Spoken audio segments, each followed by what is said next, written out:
Olá, boa noite, Célia. Boa noite, gente.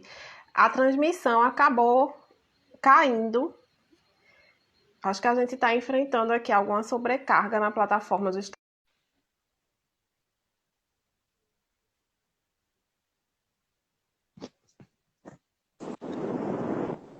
Thaisa? Oi, tá caindo. Ai, caiu de vez aqui, tive que reiniciar a transmissão. Eu acredito, gente, que é por conta do horário, e aí a plataforma mesmo às vezes não suporta, porque a minha internet aqui eu já verifiquei, tá tudo ok. Acredito que a de Thaisa também. Tá certinho aqui também. Não, e agora voltou, tá tudo normal. Não tá travado. Que bom. Reiniciei, tá tudo ok. Sim, Thaisa, mas você estava em que parte que eu acabei perdendo também? Um monte de coisa que travou. Então, eu estava falando sobre o cyberbullying, né? Sobre algumas das especificidades que esse fenômeno tem, sobre um pouco dessas dinâmicas, né? Então, assim, a gente está falando de uma violência que ela, apesar de ser semelhante, né?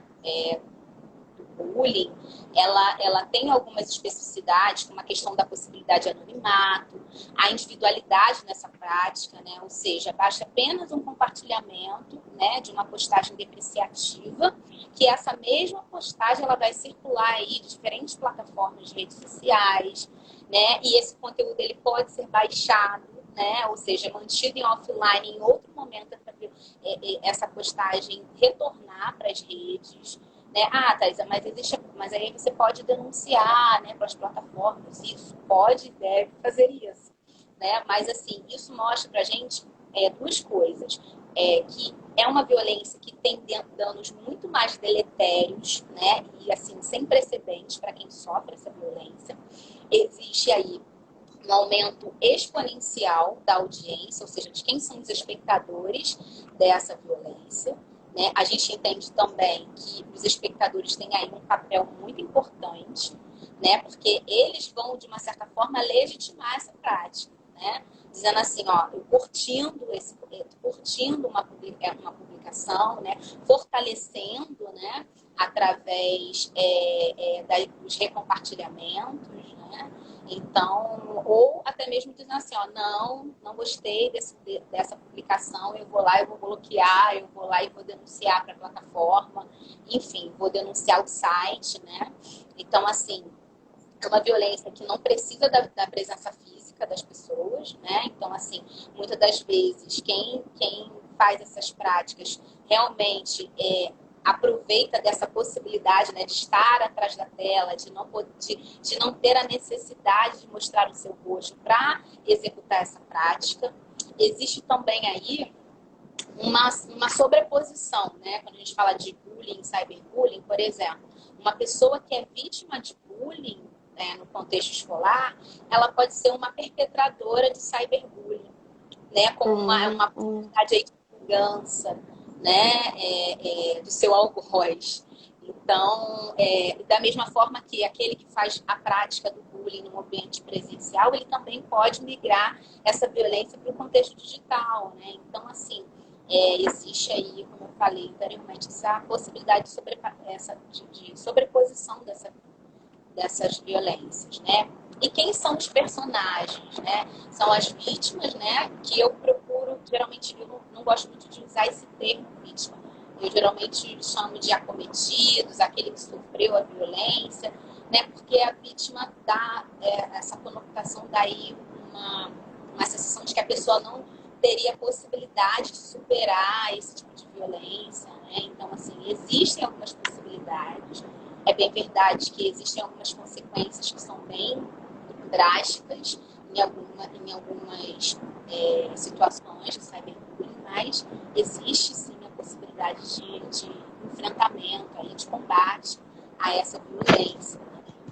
Ô, E, Thaisa, e quais são os mecanismos, né? Caso a gente se depare com a situação de cyberbullying, quais são os mecanismos que a gente tem, assim, de denúncia, não só das plataformas, mas, assim, de equipamentos públicos? Existem?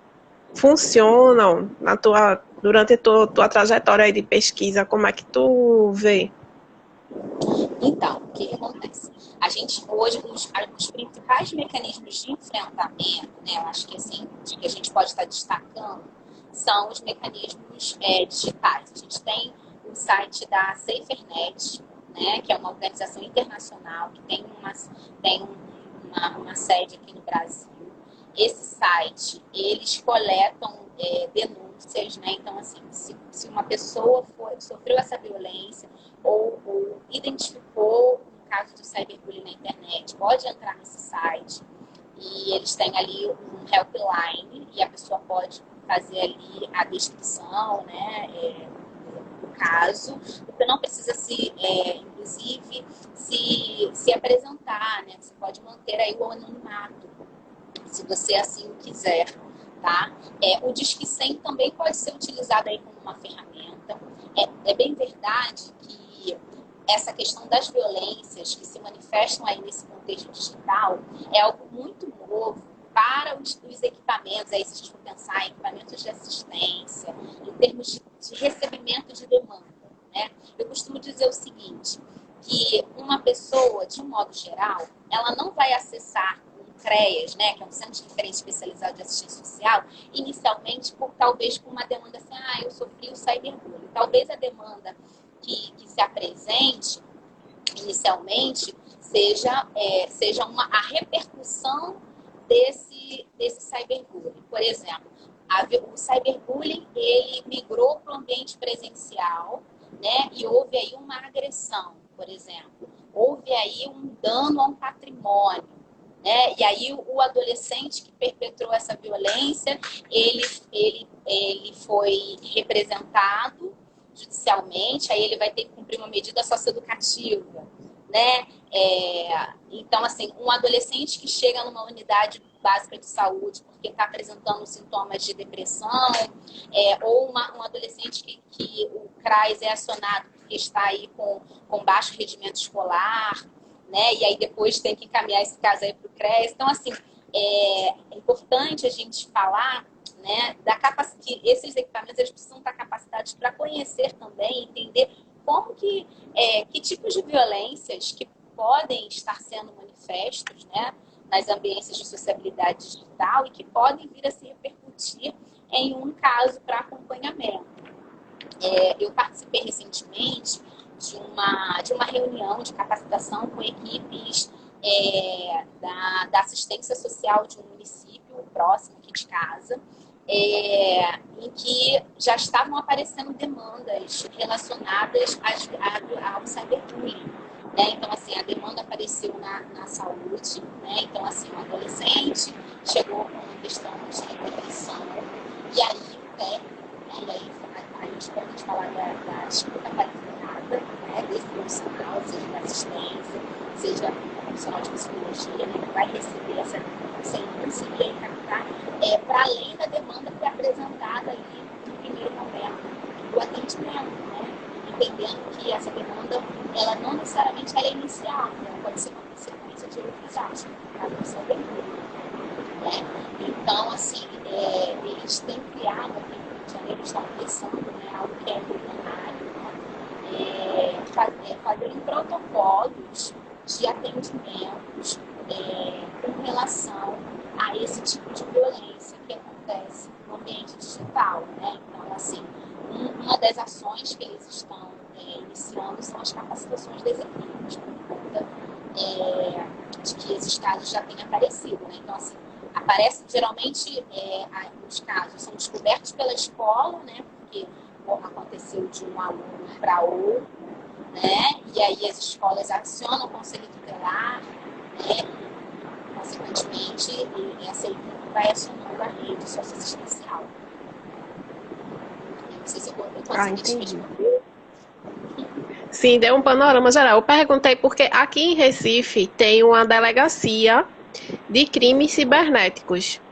Eu nunca precisei utilizar essa delegacia, né?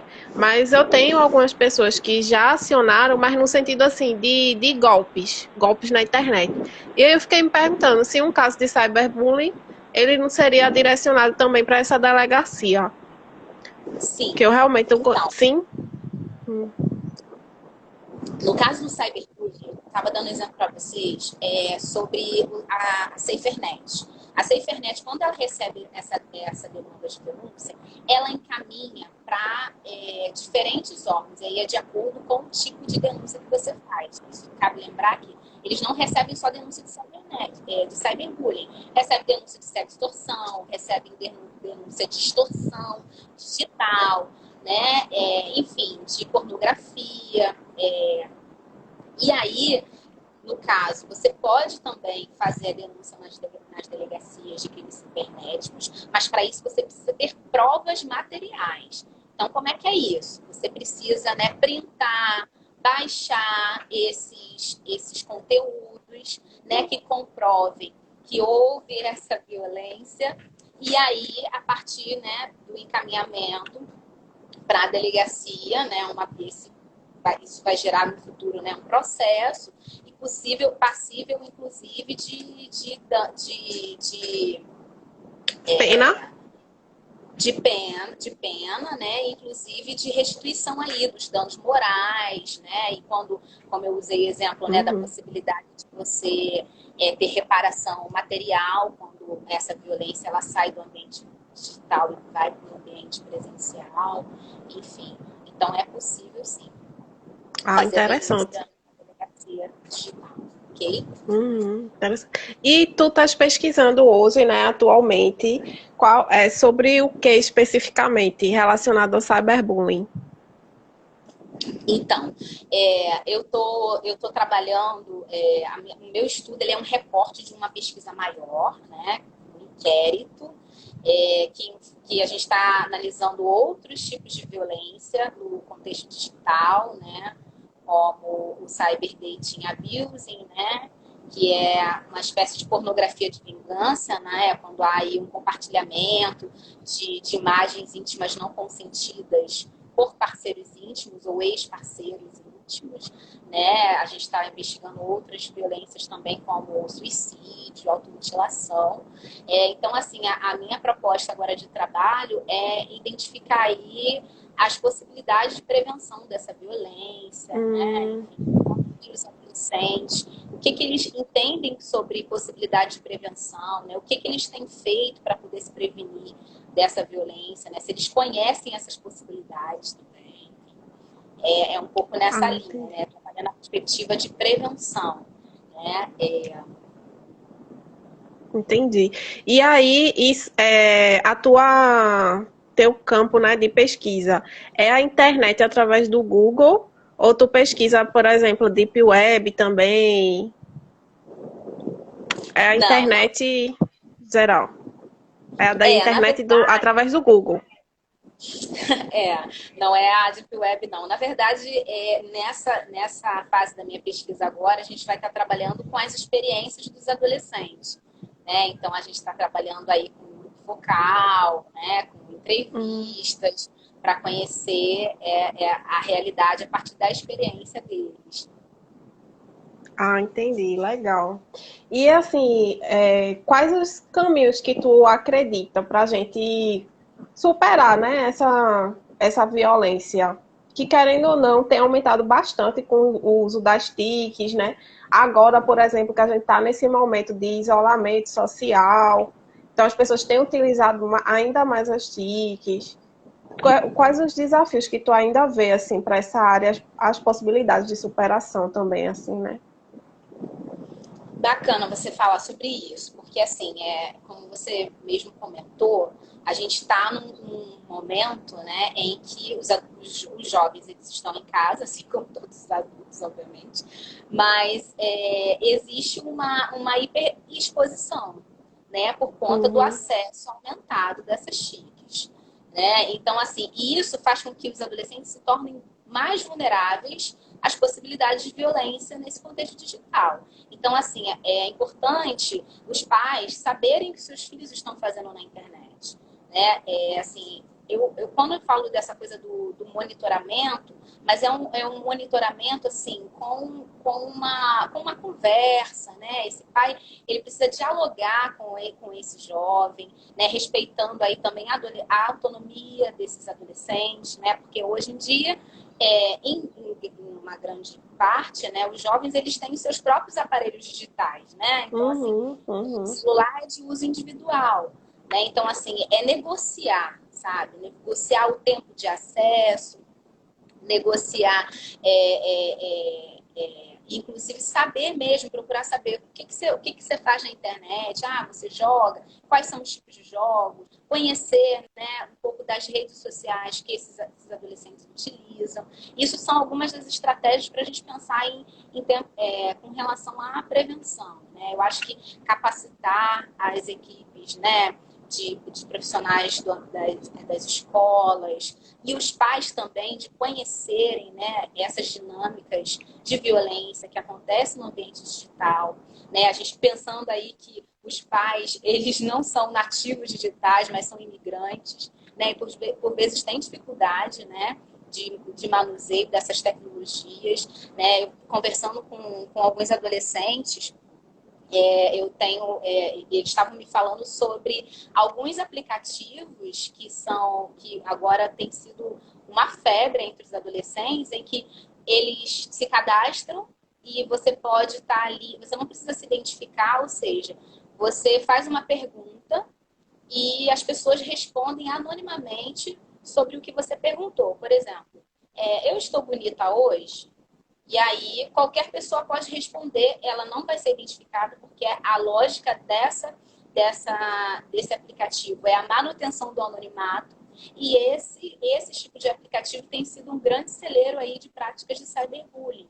Por exemplo, os próprios jogos, né, os multiplayer games, esses jogos online, também têm sido utilizados para práticas de cyberbullying. Né? Então, assim, quando acontecem ali as trollagens, roubou a vida, roubou um benefício do jogo, os xingamentos constantes, né? Então, assim, são algumas das possibilidades aí, né? Na verdade, de dinâmicas de manifestação do cyberbullying. Então, é importante a gente pensar, né, o que esses jovens estão fazendo, capacitar, enfim. São algumas das estratégias que a gente tem entendido, né? Pensando também, né, do processo de informação, né? Informar para esses adolescentes quais os mecanismos que eles podem estar acessando, por exemplo, eu estou enfrentando uma situação, né, de insônia, de depressão, né? Direcionar aí para os serviços de saúde, né? A gente tem outras plataformas e outros órgãos, né, que podem dar suporte psicológico, inclusive. Então, pensar aí nessas possibilidades de alternativas, pensando como possibilidade de enfrentamento, né, dessa violência. Nossa, muito, muito importante. Muitas informações que você nos trouxe aqui essa noite. Aprendi muito, muito, muito as coisas com você. Eu fiquei pensando também em outras dimensões, sabe, disso. Quando você fala dos gamers, por exemplo, né?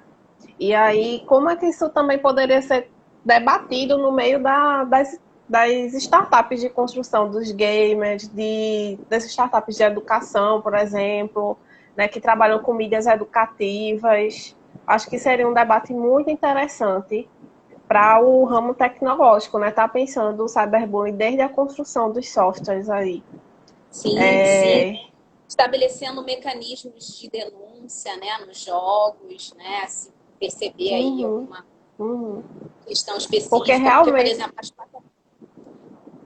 as plataformas, né, por exemplo, Facebook, o Instagram, têm instalado alguns novos mecanismos, né, de denúncia, de filtragem aí de palavras que podem estar representando aí, que podem ser instrumentos de discurso de ódio. Então, assim, as plataformas estão se atualizando de acordo aí com as novas políticas, né, de proteção de dados, de usos tecnológicos, né, e tem começado a se atentar para esse tipo de demanda, que é a questão da violência nesse ambiente digital, né, e aí tem a questão da polarização, né, que a gente tem vivido e visto, né, nas redes sociais.